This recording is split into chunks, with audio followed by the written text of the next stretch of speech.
Бәріне сәлем достар, сендермен Казблокнет арнасы. Бүгінгі видеода жолы болғандардың фотосын көре аласыңдар. Міндетті түрде арнаға тіркеліп, қоңыраушағын басып кетіңдер. Ал біз бастаймыз.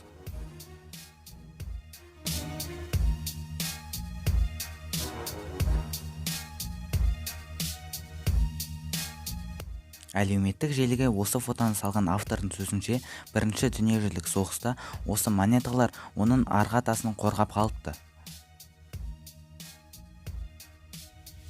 Касканан ешқандай пайдасы жоқ дегендерге арналған фото. Әрдайым қауіпсіздік ережесін сақтап жүріңіздер. Ал бұл фотоның авторы былай жазыпты: техникалық қателіктің арқасында мен 360 дана сникерсті тегін алдым. Бұл жағдайда айфонның иесінің жолы болды. Бұндай үлкен брелок болмағанда ендігі кілтпен қоштаса беруге де болушы еді.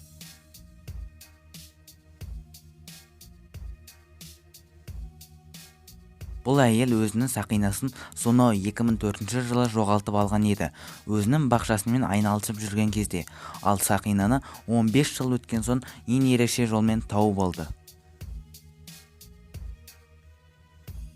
Бұл жігіттің арнайы көзілдірік кигені қандай жақсы болды. Болгаркамен жұмыс жасап жатқан кезде дискінің сынған бөлігі көзіне ұшыпты.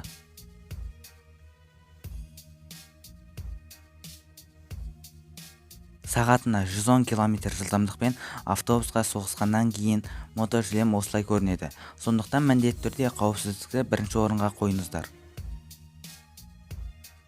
Кездейсоқ ұшып бара жатқан қос көліктің иесін ышырафтан құтқарып қалды. Өз қанатымен көлік номерін жауып. Бұл құлаған столб көлікті аяп кеткен секілді. Ендігі 20 см құлаған кезде көлікке обал болушы еді.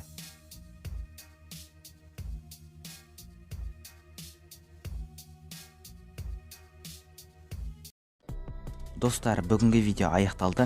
Міндетті түрде арнаға тіркеліп, лайк басып кетіңіздер. Бұл Казблокнет арнасы, сау болыңыздар.